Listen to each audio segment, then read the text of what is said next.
Hello, everyone. Ken here. Welcome back to Martial Art Madness.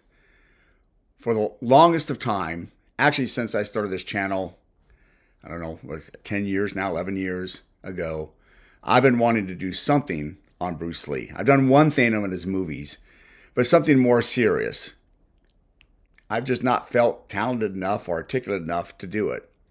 I still am not, but I thought, well, it's finally time because for a year and a half, I changed directions with the channel, and I've been doing these short little vignettes of other martial arts as tributes to pioneers and legends and competitors. Now, I'm doing one on Bruce Lee. The reasons are many why I've felt some apprehension on doing one on Bruce Lee. Because almost anything you say will not quite compare to how important he was to the martial arts. And if you don't say it correctly, you may make a lot of people upset at you.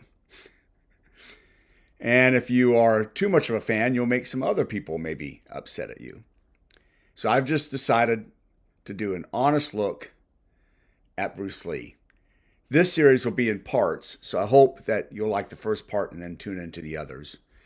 I hope they won't all be too long, but enough to let you encounter Bruce Lee, even if it's in your own way. So, welcome to the first episode of Encountering Bruce Lee. Thank you very much. I don't remember the exact date. I know it was in the evening, so I don't know the exact time, but I do know the season. It's in the spring of 1974 at Fairchild Air Force Base, which is just outside Spokane, Washington, in what's known as Airway Heights. And that's when I saw my first Bruce Lee movie. It was titled at the time Return of the Dragon because it was released in the United States after Enter the Dragon. But its actual title in English was The Way of the Dragon or Way of the Dragon. I was taken to this movie as just a small kid by Charles Duriel, who was my big brother of America. He was actually just not mine. He was also my brother, big brother of America. My mom had the foresight that we needed to have adult male in our life. I had had a big brother before Charles, whose name was Ken Strimmel. He was an Air Force navigator on the KC-135, and a great man. He and his family were great to me. My brother had a sergeant, Harry Tonto. But after they left and PCS'd to bigger and better things, my mom thought we really needed the same big brother. And then we ended up with Charles Duriel. Charles Duriel was also stationed at Fairchild Air Force Base. So we once again got to make trips out there. But unlike Harry and Ken, Charles was single.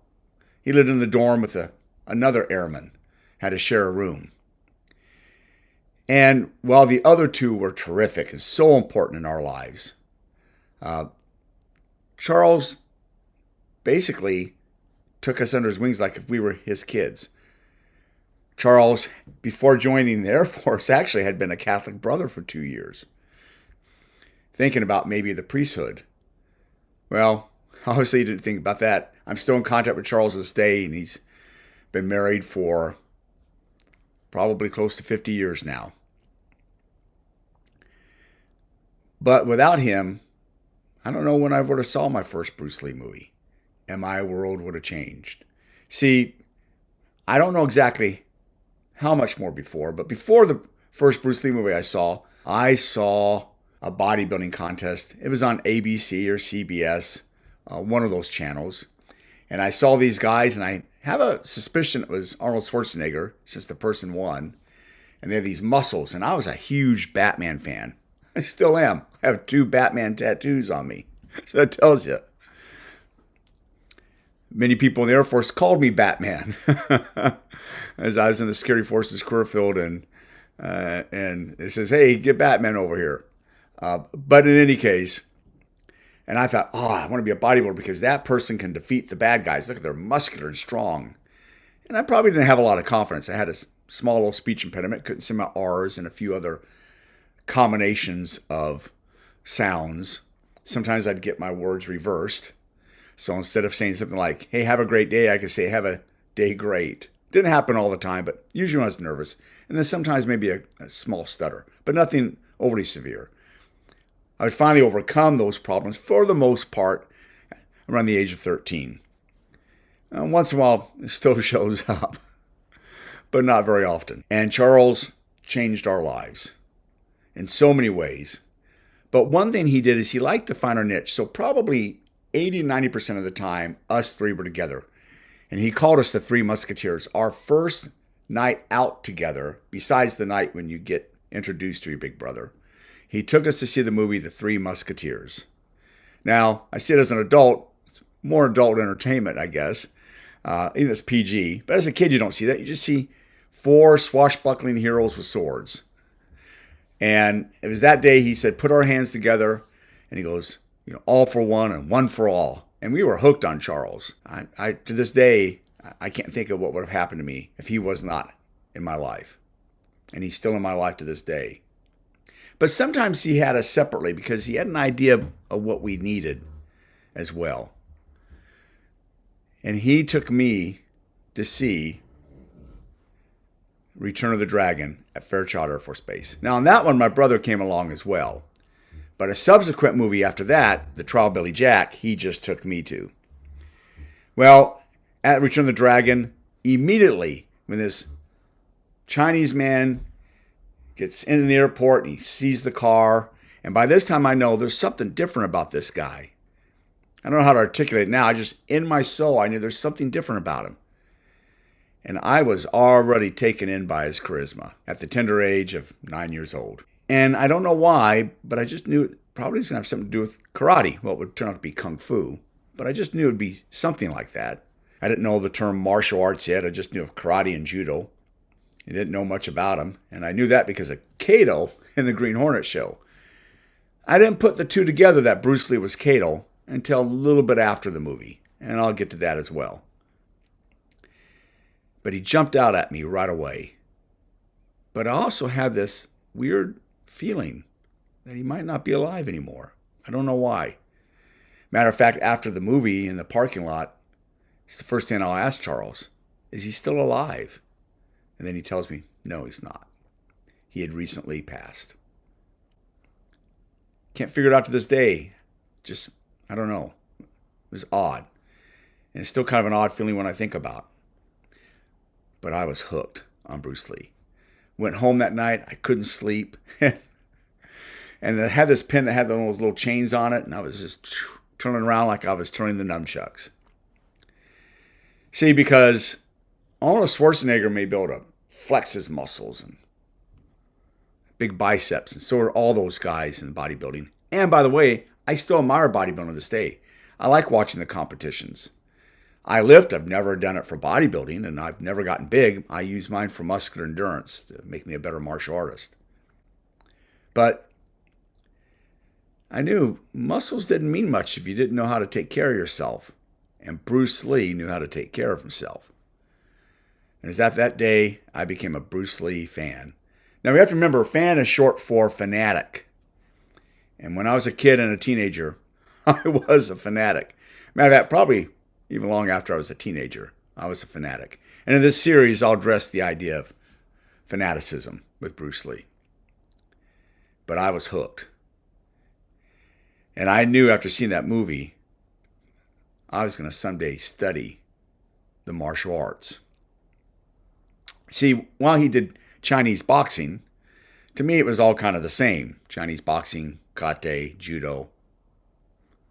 And by the way, at the time I said karate because of my speech impediment. Once in a while that will still come out. I have to catch myself, especially if I'm really tired or excitable. But I was mesmerized. And Charles Duriel knew it. Charles Duriel knew that it would catch me. He would tell me later in life that I was skinny. He thought I lacked a little confidence. And that this would be the thing for me. He was pretty sure it wouldn't really hook with my brother too much. My brother likes the Bruce Lee movies, but he got more into firearms as his form of confidence building. And mine was martial arts. There was one other thing that he got me into too, and that's motorcycles. And I still ride to this very day. Thanks again, Charles Duriel. But Bruce Lee. Here I am, this 9-year-old kid, a single mother. By the time I saw this. I hadn't seen my dad since I was 4.5. So it'd been about almost 5 years, approximately 5 years. And I wouldn't see my dad again for about another 3 years. That's a long time to go without seeing your dad. Charles was our dad and plus much more. And Bruce Lee was something otherworldly to me. And I would find out later, it wasn't just me. That there were a lot of people, not just kids without dads, but a lot of people in many different areas, that Bruce Lee was something pretty important to them. He was a martial arts icon. It didn't matter if you studied Kung Fu or one of its many forms, or Gung Fu or Wushu, or if you studied one of the many karate styles, whether in Okinawa or Japan. And back when I was a kid coming up into the martial arts, Korean karate is what it was known. It wasn't known as, you had Taekwondo and you had Tung Soo and Lang Do, but it was called Korean karate. But I couldn't wait to take martial arts. About 3-4 blocks away from the house we were living in at the time, there was a Shotokan and Judo dojo. My mom didn't make much money, and God bless her. She took us down there one night just to see what the prices were. She just knew that we had to be in it. I was Bruce Lee everything. And we went in there, and she's talking to the lady, and she saw the prices, and she was so distraught when we were leaving. She couldn't afford it. And I thought to myself, and I'm not saying I was a perfect kid, I was far from that, but I thought to myself, that's okay, Mom. I'll find a way to take it someday. I'll take martial arts someday. You don't have to worry about it. I'll make sure I take it. When I hit 13, I was able to start martial arts in Tung Soo. And a few years later, I was taking Isshin-ryu karate. And during that time, I would dabble with some other martial artists and other schools and go take a look. Everything from Kempo karate, Goju-ryu, as well as Taekwondo. But boy, Bruce Lee opened up a world to me. Taught me just the persona on the screen that I could do it, I could achieve. And it also gave me a whole set of friends, other people in junior high, especially high school. I don't know. I don't want to say we were misfits. We weren't that. But we obviously were not in the mainstream because while other people's sports was basketball or soccer or football. And I loved football, by the way. But to me, it was karate. And it was much more than a sport. But if I have to categorize it compared to others, that's what it was. And there's others. They could do all the basketball they wanted. But we were studying karate. All of us went to different schools. Brad took Taekwondo from Tenavanik. Jack took Shotokan. Pat, good friend of mine also. All these were good friends. He did Isshin-ryu with me for a little while. He didn't stay as long as I did.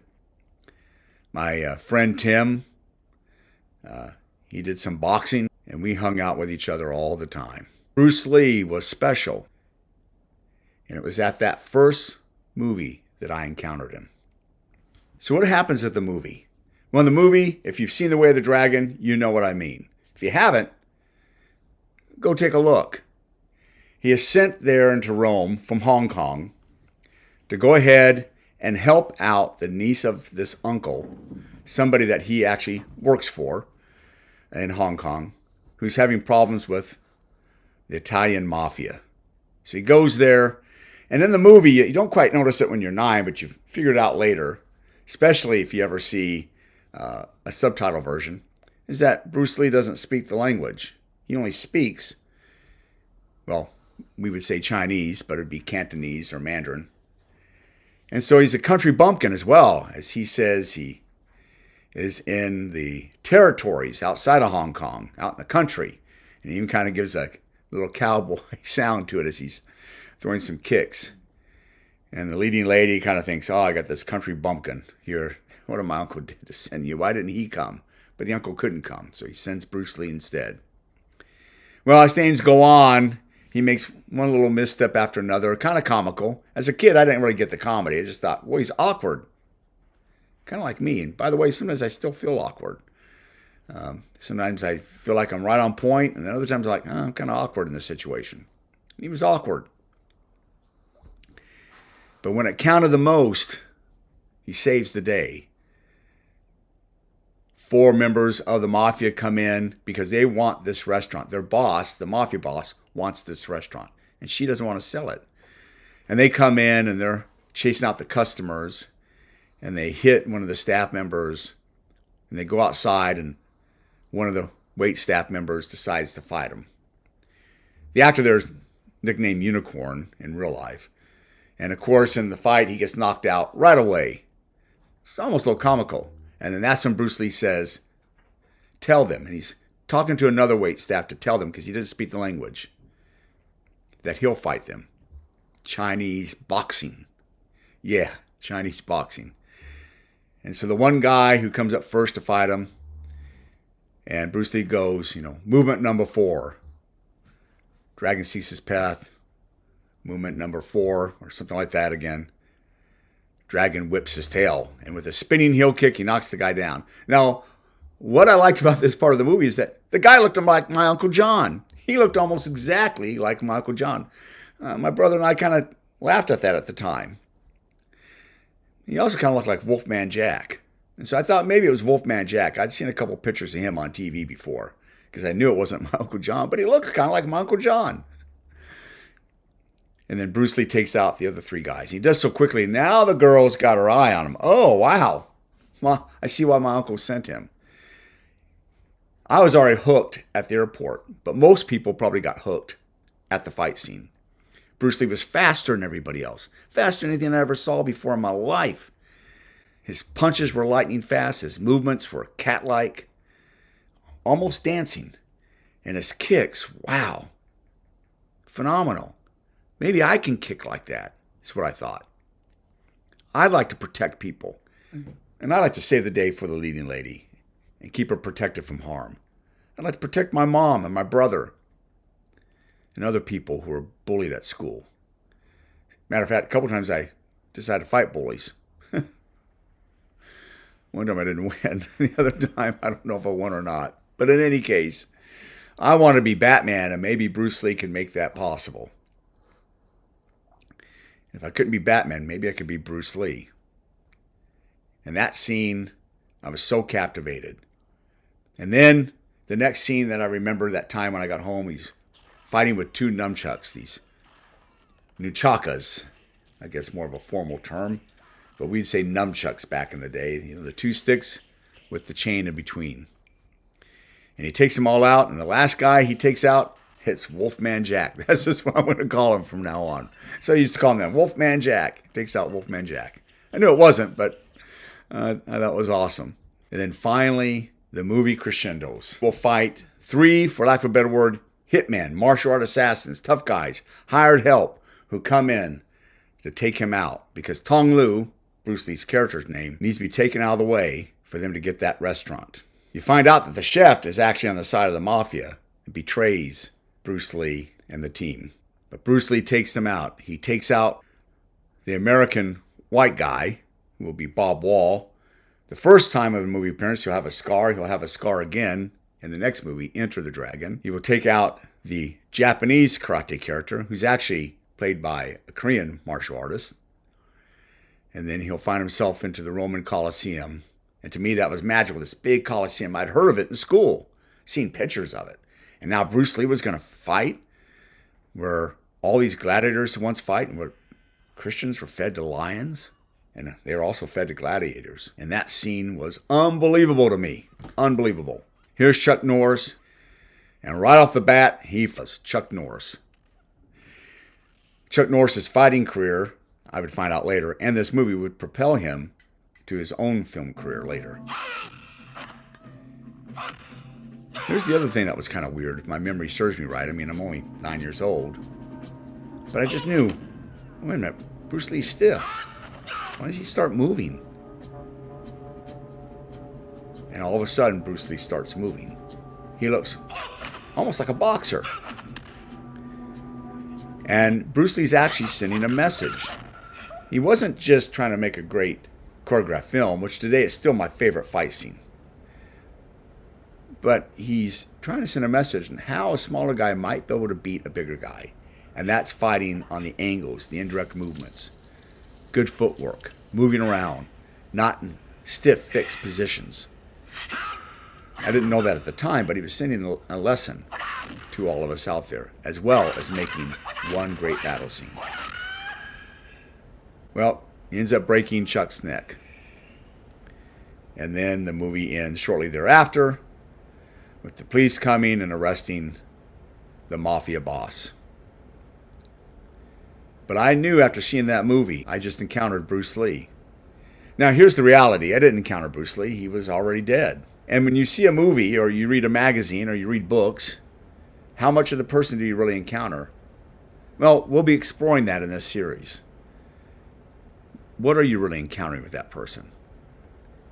But there's a sense, a spiritual sense, I would like to say that. Somehow you feel like you're encountering the person. Of course, you get a lot of things wrong, but you do get a lot of things right too. But a whole new world opened up to me that evening at Fairchild Air Force Base. And walking down that parking lot, I looked at Charles Durrell and said, is he still alive? And he told me, no, he's not. And I asked him, do you know he dies of? And he goes, no, I've heard rumors. I was both excited and saddened because a hero that I just met an hour and a half before is already gone. But I also knew that, I probably can't really be Batman, but maybe I can be Bruce Lee. Maybe I can help people out that way. And like he saved the leading lady, maybe I can save people too. Maybe I can stop bullies or get the bad guy. Maybe I can defend what is good and what is right over what is evil and wrong. See, it wasn't just a movie to me. Maybe I was just in a time and place where life was different then. It wasn't just a movie of fighting. It wasn't just violence. As thin as the plot may seem to people, as a kid, I got it. Probably better than most adults did. And most adults to this day do. Maybe even better than some kids today. I think most of us back then as kids, if we saw that movie at my age, most at my age probably didn't see it. I think we got it. There was someone standing up for what's right. He's going to defeat what is wrong. Maybe it's also because I was a Batman fan by this point. Big Batman fan. And so maybe that carried over in the way I viewed this movie. But I also knew someday I'm going to take the martial arts. I didn't know how to articulate it. I didn't know the word martial arts. But I was going to take karate or judo or kung fu or something where I could punch and kick. I didn't know at the time judo didn't punch and kick. But it would set a life path for me to that. At 61, I'm still practicing to this day. So that was encountering Bruce Lee. To end this segment, Charles Durrell did something else for me. Soon after the movie, and I think due to my response to it, because I was Bruce Lee nut crazy after that. It's all I talked about, all I wanted to be. He got me this book, Bruce Lee, King of Kung Fu.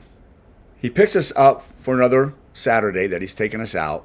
And we get into his van. He had this white van. You convert it where you can camp. He was such a good man. He took us. We explored everything. We were always outside exploring the woods, the mountains, the creeks. Going on trips, learning to ride motorcycles. Going to movies. Going to the air base. And I get in there and I sit in one of the seats. And right here, this book is on the floor right in front of that seat. And the first words out of my mouth were something like, "Is this for me? This is Bruce Lee." And he goes, "Yes, Ken, that's why I put it there. It's for you. Maybe you'll get to learn about him." I don't think Charles read the book. But for a 9-year-old, at least for me, I was a big reader at the time. I still am. It was an easy read. Of course, I didn't know things like cannabis? What's that? I had to ask my mom when I got to that chapter. Uh, but I was able to understand the book and understand the most important things that came out to me. I wasn't going to judge the sins. That's God's job. I was going to look at the hero part of it, because besides the things that I didn't quite understand or didn't think were right, like all of us, he had his flaws. But the good things, that's what I was going to do. I was going to be Bruce Lee. And I love that book to this day. To me, I would sit there and read the book, and for some reason it was like going to a drive-in movie. Each page I would turn, I felt like I was at a drive-in movie. Just great. Loved it. And I did. That's how I felt like it was at a drive-in movie. Another book I'd find at a Circle K, The Legend of Bruce Lee by Alex Ben Block. And I'd read that one. That was about a year later. I much prefer The King of Kung Fu. Bigger book. Pictures are bigger. And I like the writing more. Also, it's because Charles Durrell gave it to me. But also because Alex Ben Block doesn't seem to like The Return of the Dragon. And at that point, I hadn't seen Enter the Dragon yet, but I'll be honest, I still like Return of the Dragon more. The Way of the Dragon is my favorite Bruce Lee movie. It's where his charm really comes through. His charisma is really there. I would learn from that book that, Bruce, it's really a Bruce Lee movie, and it shows. His personality seems to come through, except for the temper, but that may be in one of the other episodes. It's terrific. His fighting philosophy comes in at the end with him fighting Chuck Norris. And the set pieces. I actually thought he was in the Coliseum. I wouldn't learn until, I think, my freshman year in high school. That was just a set piece. They did some filming there, but they didn't fight in it. I loved it. And it set me on this trajectory where I'd bother my poor brother, my mom, when I eventually start seeing my dad and my siblings on that side, everybody about Bruce Lee. Bruce Lee books went with me everywhere I went. There was these magazines, and they would also make special book editions, and I still have many of them to this day, from Kung Fu Monthly. And I would take those books on my trips to see my dad. I was going to keep up on my reading of Bruce Lee. I'd buy any magazine even before I could start taking martial arts on Bruce Lee. And Bruce Lee was in it, and if I could afford it, I was going to get it. And interesting enough, I'd still try to buy the comics, but if I found a magazine that happened to have a Bruce Lee article in it, or that Batman comic, my money was going to get the Bruce Lee article, because Bruce Lee was real. Something that maybe I could be. Now, when I came older and I had the money for both, I would get both. But if I had to make that decision, I was purchasing the book or the magazine that had Bruce Lee in it. I felt like I'd encountered Bruce Lee, and I wanted to be like him. Well, hope you enjoyed the first episode. I don't know how many I'll be doing for sure. I've kind of sketched it out, but I think about 4, but it could be a little more than that, or I don't know, maybe it'll be 3. I hope you come back for some more as I get into more details. But this was me, Ken, encountering Bruce Lee. Thank you very much. Have a spectacular day. Bye-bye.